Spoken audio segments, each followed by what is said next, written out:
샬롬, 말씀과 함께 새로운 날 시작해 봅니다. 기도할게요. 사랑하는 주님, 창세기의 말씀이 우리의 삶을, 아니 내 삶을 들여다보게 합니다.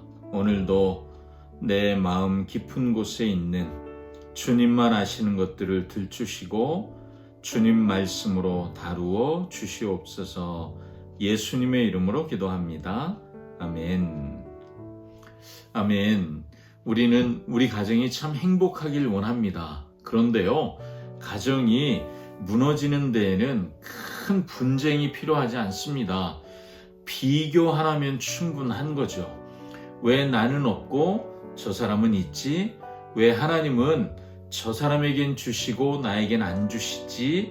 이 비교의 질문이 마음속에 들어오기 시작하면 사랑이 경쟁이 돼버립니다. 그러면 관계는 거래가 됩니다. 오늘 우리가 묵상하는 야곱의 가정이 그렇습니다. 레아는 사랑받지 못해 울고 라헬은 자식이 없어 울고 두 자매는 남편과 자녀를 두고 끝없는 경쟁을 합니다. 그런데 이 뒤엉킨 집안 한복판에서도 하나님은 조용하고 묵묵하게 일하십니다.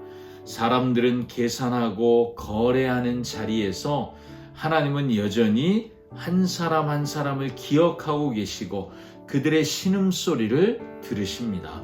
오늘 말씀을 통해 시기와 경쟁 속에 gat혀있는 우리의 마음을 비추시는 하나님의 음성을 듣게 되시기 바랍니다.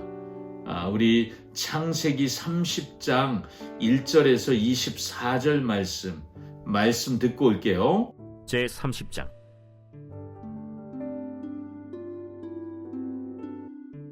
라헬이 자기가 야곱에게서 아들을 낳지 못함을 보고 그의 언니를 시기하여 야곱에게 이르되 내게 자식을 낳게 하라.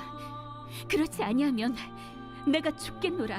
야곱이 라헬에게 성을 내어 그대를 임신하지 못하게 하시는 이는 하나님이시니 내가 하나님을 대신하겠느냐?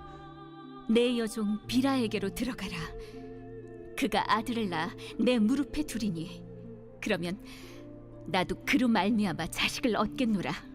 하고 그의 시녀 빌하를 남편에게 아내로 주매 야곱이 그에게로 들어갔더니 빌하가 임신하여 야곱에게 아들을 낳은지라. 라헬이 이르되 하나님이 내 억울함을 푸시려고 내 호소를 들으사 내게 아들을 주셨다 하고 이로 말미암아 그의 이름을 단이라 하였으며 라헬의 시녀 빌하가 다시 임신하여 둘째 아들을 야곱에게 낳음에 라헬이 이르되 내가 언니와 크게 경쟁하여 이겼다 하고 그의 이름을 납달리라 하였더라. 레아가 자기의 출산이 멈춤을 보고 그의 시녀 실바를 데려다가 야곱에게 주어 아내로 삼게 하였더니 레아의 시녀 실바가 야곱에게서 아들을 낳음에 레아가 이르되 복되도다. 하고 그의 이름을 가시라 하였으며 레아의 시녀 실바가 둘째 아들을 야곱에게 낳음에 기쁘도다. 모든 딸들이 나를 기쁜 자라 하리로다. 하고 그의 이름을 아셀이라 하였더라.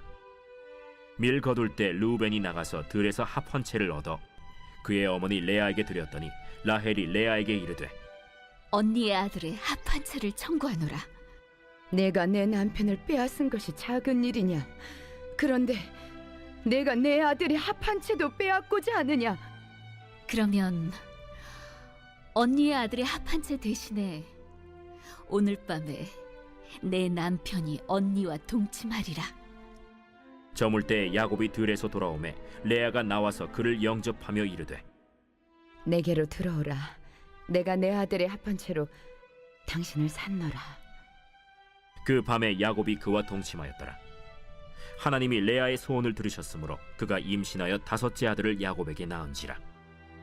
내가 내 시녀를 내 남편에게 주었으므로 하나님이 내게 그 값을 주셨다.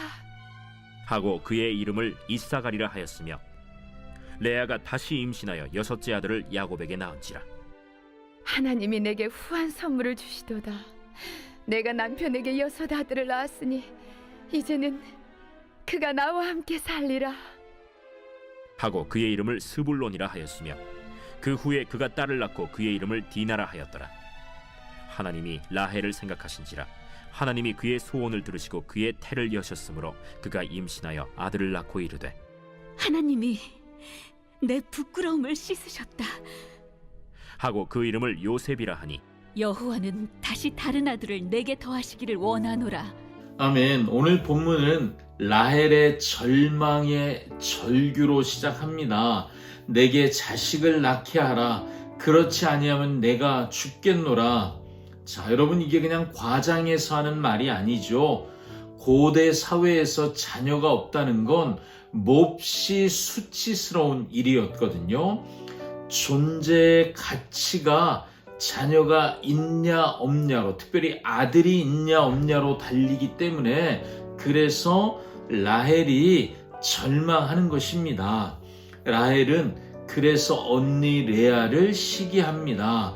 문제는 이 라헬의 갈망이 하나님 앞에 머무르지 않고 사람을 향한 경쟁으로 바뀌고 있다는 것이죠. 야곱이 분노하며 말합니다. 그대를 임신하지 못하게 하시는 이는 하나님이시다. 내가 하나님을 대신하겠느냐? 이 대답이 틀린 말은 아니죠. 그렇지만 상처 입은 사람에게 정말 차가운 정답이 될 수밖에 없잖아요. 결국 라헬이 자기의 시녀 빌하를 남편에게 줍니다. 레아도 질세라 자기 시녀 실바를 야곱에게 줍니다. 여러분, 이제 자녀는 사랑의 선물이 아니라 경쟁의 점수판이 되어버렸습니다. 자, 이름들을 한번 보십시오. 단, 하나님이 내 억울함을 풀어주셨다. 납달리, 내가 언니와 크게 경쟁하여 이겼다. 갓, 복되도다. 아셀, 기쁘도다.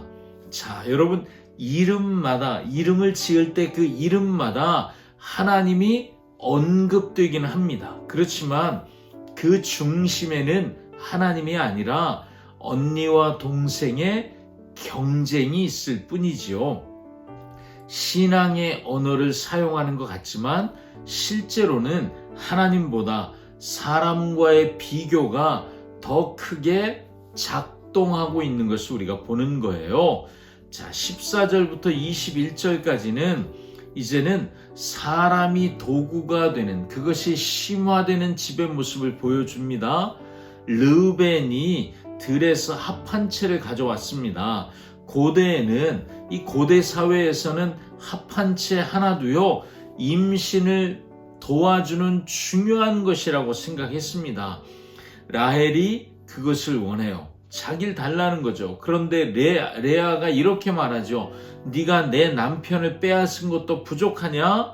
따집니다. 결국 남편과 합한 채를 맞바꾸는 거래가 벌어집니다. 16절, 내게로 들어오라.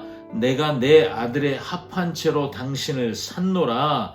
자, 여러분, 너무 슬픈 장면이잖아요. 야곱은 사랑하는 남편이 아니라 아내들의 거래 대상이 되어버렸습니다. 자녀는 선물이 아니라 경쟁에서 이겼다, 트로피가 되는 거예요. 가정이 더 이상 안식의 자리가 아닙니다. 사랑이 나누어지는 자리가 아니에요. 욕망과 상처와 거래가 지배하는 공간. 가정이 이렇게 될 수는 없잖아요. 그런데 여기서 놀라운 반전이 있어요. 17절, 하나님이 레아의 소원을 들으셨으므로. 가정 안에 모든 사람들이 거래합니다. 경쟁합니다. 서로의 이속을 계산하고 있습니다. 그런데 하나님은 신음소리를 듣고 계신다는 거죠. 하나님은 인간들 안에 있는 뒤틀린 상황 속에서도 하나님의 은혜를 포기하지 않으시는 분입니다. 레아는 그래서 다시 이사갈, 스불론, 또 그의 딸 디나를 낳습니다. 그녀의 이름 짓기에서도 여전히 남편의 사랑에 대한 갈망이 묻어나오고 있습니다. 그렇지만 하나님은 그런 불완전한 고백 속에서도 생명을 계속, 그의 신음소리를 들으시고 생명을 선물로 주십니다. 자, 22절, 드디어 전환점이 옵니다. 22절 하나님이 라헬을 생각하신지라. 자, 여러분 레아의 신음소리를 들으시는 하나님, 이제는 라헬을 생각하시는 하나님이세요. 문장은 짧은데요 강력하죠. 지금까지 집안은 사람들의 계산과 시기와 조급함으로 가득했습니다.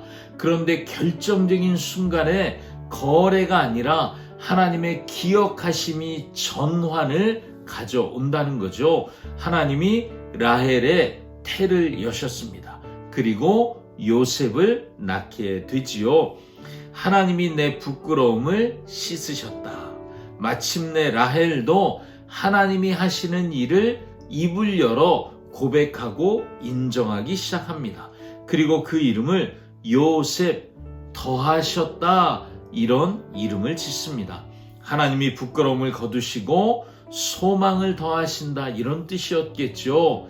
자, 여러분 창세기에서 언약의 가정, 이 이스라엘의 지파가 어떻게 만들어졌는가를 보여주는 장면이 지금 이 장면입니다. 그런데 놀랍게도 이스라엘의 모든 지파가 만들어지는 과정은 매우 어둡고 혼란스럽습니다. 29장에서 레아와 라헬은 왜곡된 사랑의 구조를 보여준다면 30장에 들어오니까 그 왜곡된 가정의 구조 안에서 끊임없이 경쟁하고 거래하는 일들, 시기하고 질투하는 일들이 폭발해 버립니다. 여러분, 이스라엘의 12지파는 낭만적이고 경건한 분위기에서 12아들이 나온 것이 아니라 상처 속에서 비교 가운데 조급함, 계산, 눈물, 아픔 속에서 12아들이 나왔어요. 창세기가 여러분 여기서도 분명히 우리에게 말해주는 게 있어요. 그게 뭡니까? 하나님의 백성은 인간적으로 완벽한 가정에서 태어나지 않았다는 것을 보여주잖아요. 이게 뭘 의미합니까? 망가진 집안 속에서도 하나님이 은혜로 세워 가신다는 거예요. 여러분, 우리에게 소망이 없습니까? 기억하십시오. 하나님은 은혜로 세워 가십니다. 자, 이 본문이 읽고 있는 모압 평지에 이스라엘에 출애굽한 2세대들, 그들도 자기들의 기원을 보는 거잖아요. 12지파가 지금 다 듣고 있습니다. 그런데 그 시작이 이렇게 복잡하고 부끄러운 이야기라는 사실을 그들이 듣잖아요. 그런데 그들은 다시 이렇게 듣겠지요. 우리는 인간적으로 자랑할 만한 사람은 아무도 없구나. 그러나 하나님은 그런 우리도 버리지 않으시고 시작하셨다. 우리의 정체성은 우리 가문의 자랑이 아니라 하나님의 은혜로 시작되었다는 것, 이것이 우리의 뿌리구나. 광야에서 태어나 우리가 실패하고 원망하고 다투며 여기까지 왔지만 하나님 우리를 은혜로 저 약속의 땅에 들어가게 하시겠구나, 이런 믿음을 갖게 되는 것입니다. 자, 여러분, 야곱의 집은 사랑을 갈망했습니다. 그 가정은 사랑을 몹시 갈망했지만 그 사랑이 경쟁으로 변질되었죠. 그런데 우리의 구원자 되시는 예수님은 다른 분이시죠. 그분은 사랑을 얻기 위해 경쟁하지 않으셨고 사랑을 조건으로 우리와 거래하지도 않으십니다. 오히려 우리처럼 사랑에 굶주린 자들을 위해 자신을 내어주셨습니다. 우리가 비교 속에 무너지고 인정받고 싶어 목말라하고 사람을 붙잡다가 더 상처받고 그렇게 우리가 갈망하는 이유는요, 예수님만이 줄 수 있는 사랑을 다른 데서 찾고 있기 때문이죠. 예수님 안에서는 경쟁할 필요가 없습니다. 이미 충분히 사랑받고 있기 때문입니다. 여러분, 오늘 내 마음이 라헬 같지 않습니까? 왜 저 사람은 있는데 나는 없지? 내가 이만큼 했는데 왜 나 사랑해주지 않지? 여러분, 비교가 시작되면 관계는 금방 무너집니다. 사람을 통해 내 존재를 증명받으려고 하면 우리는 쉽게 지칩니다. 상처받습니다. 오늘 본문 우리에게 이렇게 묻고 있습니다. 너는 사람의 사랑으로 살려고 하느냐? 아니면 하나님의 기억하심, 하나님이 날 기억하시는 그 기억하심으로 살려고 하느냐? 하나님이 생각하셨더라. 여러분, 이 한 문장이 우리를 살려냅니다. 하나님이 나를 기억하시면 됩니다. 하나님이 나를 보시면 됩니다. 내 신음소리를 들으시면 됩니다. 아멘. 기도하겠습니다. 사랑하는 주님, 사람과 비교하며 시기하고 조급해하는 나의 마음을 불쌍히 여겨 주시옵소서. 라헬처럼 내 손에 쥔 것이 없음을 보며 절망하지 않게 해주시고, 레아처럼 인정받지 못한다고 상처받고 흔들리지 않도록 주님 인도해 주시옵소서. 경쟁과 거래가 아니라 은혜와 사랑으로 우리 가정을 세워가게 하시고, 참된 사랑 되시는 예수 그리스도 안에서만 만족을 누리게 하여 주시옵소서. 예수님의 이름으로 기도합니다. 아멘. 아멘. 하나님이 오늘 우리를 생각하십니다. 아멘. 샬롬.